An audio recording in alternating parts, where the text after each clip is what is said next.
जो भी पुराने शिक्षक बहाल हैं 2004 से 2022 तक, उन सभी शिक्षकों को से सरकार ने दक्षता परीक्षा टीईटी एसटीईटी का एग्ज़ाम लिया है। सरकार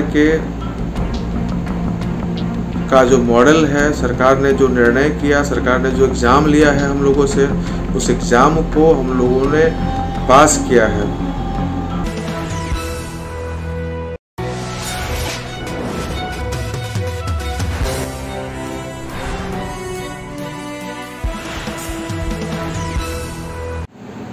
बिहार सरकार के द्वारा 2006 से 2022 तक बहाल विभिन्न कोटि के नियोजित शिक्षक, वो चाहे दक्षता परीक्षा पास हो या फिर टीईटी एसटीईटी पास हो, उन सभी शिक्षकों को अनुभव के आधार पर बिहार सरकार को अविलंब राज्यकर्मी का दर्जा देना चाहिए, समान काम का समान वेतन देना चाहिए।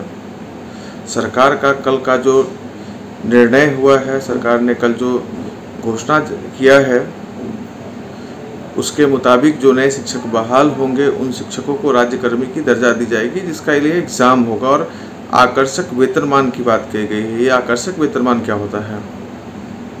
जाहिर सी बात है कि समान काम समान वेतन से दिमाग भटकाने के लिए, शिक्षकों को भटकाने के लिए आकर्षक वेतनमान की बात की गई है।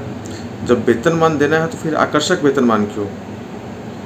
दूसरी बात है कि अभी तक विभिन्न विद्यालयों में वेतनमान वाले शिक्षक और नियोजित शिक्षक दो तरह के शिक्षक हुआ करते थे। सरकार की मंशा शिक्षकों को आपस में लड़ाने का है, इसके कारण अब वेतनमान वाले शिक्षक, नियोजित शिक्षक के अलावा राज्यकर्मी वाले शिक्षक, तीसरा शिक्षक सरकार ने बनाया है।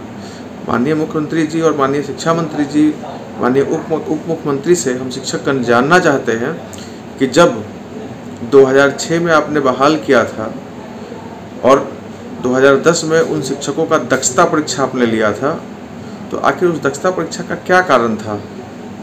दक्षता परीक्षा का कोई महत्व तो नहीं है क्या? माननीय मुख्यमंत्री जी, हम शिक्षकों ने बीएड की पढ़ाई की हो या बीलीव की पढ़ाई की हो, सब पढ़ाई हम लोगों ने एंट्रेंस एग्ज़ाम को निकाल कर किया है। उसके बाद हम लोगों ने एडमिशन लिया, पढ़ाई किया, 2 बार एग्ज़ाम दिए हैं।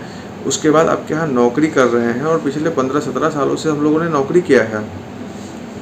अभी तक किसी भी तरह की कोई दिक्कत नहीं आई है। और उतना ही नहीं, मैट्रिक और इंटर का जो रिज़ल्ट आ रहा है वो भी दिन प्रतिदिन बढ़ता जा रहा है। बिहार के बच्चे देश विदेश में नाम रोशन कर रहे हैं। बिहार का रिज़ल्ट देश में सबसे पहले आ रहा है। उसमें हम शिक्षकों का और पुस्तकालय अध्यक्षों का ही सबसे बड़ा सहयोग है, सबसे बड़ा हाथ है। जब तक शिक्षक अच्छे से एग्ज़ाम ना ले, बच्चों को पढ़ाए नहीं, तब तक अच्छा मूल्यांकन नहीं हो सकता बच्चों का और अच्छे नंबर से बच्चे पास नहीं हो सकते। जब सब कुछ शिक्षक कर रहे हैं, अभी तक शिक्षण व्यवस्था अच्छे से चल रही है, शिक्षकों को आपने उम्मीद दिलाया था अपने घोषणा पत्र में, चुनावी घोषणा पत्र में, कि जैसे ही सरकार बनेगी बिहार के 4 लाख शिक्षकों को समान काम का समान वेतन, राज्यकर्मी का दर्जा, अंतर जिला स्थानांतरण सहित विभिन्न मुद्दों पर आपने घोषणा किया था। आपके घोषणा पत्र में भी ये सब कुछ शामिल है। उसके बावजूद सरकार बनने के इतने दिनों के बाद भी ना अंतर जिला स्थानांतरण हो सका शिक्षकों का। शिक्षक लगातार इस उम्मीद में बैठे थे कि उनका वेतनमान होगा, उनको राज्यकर्मी का दर्जा दिया जाएगा। और आपने कल ये कैसा मजाक शिक्षकों के साथ किया है? शिक्षकों को आपसे काफ़ी उम्मीद है और आपकी सरकार से काफ़ी उम्मीद है, और उस उम्मीद को तोड़ने में आपके अधिकारी लगे हैं। उन चालों को आपको समझना होगा और अविलंब कल जो आपने जारी किया है शिक्षकों की नई नियमावली, उसको अविलंब आपको वापस लेना होगा। अन्यथा बिहार के सभी शिक्षक संघ सरकार के खिलाफ, शिक्षकों के दमन के विरोध में आंदोलन करने को बाध्य होंगे। इसकी सारी जिम्मेदारी बिहार सरकार की होगी। सरकार को सोचना चाहिए, इस तरह की हरकतों से बाज आनी चाहिए सरकार को। अखिल भारतीय शिक्षा मंच सरकार की नई शिक्षक नियमावली का पुरजोर विरोध करती है।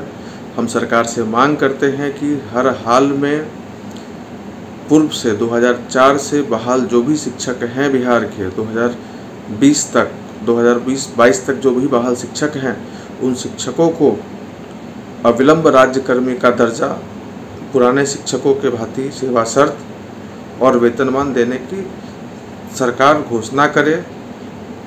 कल जो नई शिक्षक नियमावली लाई गई है उसको अविलंब वापस ले या उसमें सुधार करे। जो भी पुराने शिक्षक बहाल हैं 2004 से 2022 तक, उन सभी शिक्षकों को से सरकार ने दक्षता परीक्षा टीईटी एसटीईटी का एग्ज़ाम लिया है। सरकार का जो मॉडल है, सरकार ने जो निर्णय किया, सरकार ने जो एग्ज़ाम लिया है हम लोगों से, उस एग्ज़ाम को हम लोगों ने पास किया है। तो हर बार एक नया एग्ज़ाम के नाम पर फंसाना यह कहाँ तक उचित है। हम लोग सरकार के इस निर्णय का पूरा विरोध करते हैं और सरकार से दरख्वास्त करते हैं कि अविलंब इस नई नियमावली को वापस ले, अन्यथा हम लोग आंदोलन करने के लिए बाध्य होंगे। सरकार को अविलंब पुरानी पंचायती राज व्यवस्था के तहत बहाल शिक्षकों को समान काम का समान वेतन, राज्यकर्मी का दर्जा, अंतर जिला स्थानांतरण देना होगा। इसके लिए किसी भी तरह की परीक्षा नहीं लेनी चाहिए, क्योंकि पूर्व में हम लोगों ने दक्षता परीक्षा टीईटी एसटीईटी का परीक्षा पास किया हुआ है। सरकार को अविलंब अनुभव को आधार मानते हुए राज्यकर्मी का दर्जा हम शिक्षकों को देना चाहिए। जो नई बहाली में सरकार ने घोषणा की है कि नए शिक्षकों को समान काम का को आकर्षक वेतनमान देंगे, या आकर्षक वेतनमान शब्द को हटाना चाहिए। जो पुराने शिक्षकों को जो सेवा शर्त था, उनका जो वेतनमान है वही लागू करना चाहिए नए शिक्षकों के लिए। वो स्वागत योग्य है, लेकिन इसके साथ साथ पुराने शिक्षकों को भी बिना किसी परीक्षा का समान काम का समान वेतन, राज्यकर्मी का दर्जा सरकार को देना पड़ेगा। नहीं तो शिक्षक जो स्कूलों में पढ़ा रहे हैं, जो बच्चों को ज्ञान दे रहे हैं, वो बाध्य है कि उनको सड़क पर उतरना पड़ेगा, जिसकी सारी जवाबदेही आपकी होगी। आपसे शिक्षकों को बहुत उम्मीद है। आप हम शिक्षकों का उम्मीद को मत तोड़िए और हमको सड़क पर आने पे मजबूर मत कीजिए।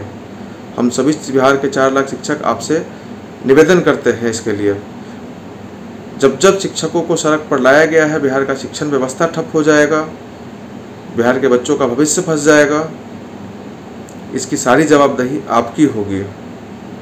इसलिए अविलंब सभी शिक्षक संघों से बात करते हुए अपने नई शिक्षक नियमावली में सुधार करें।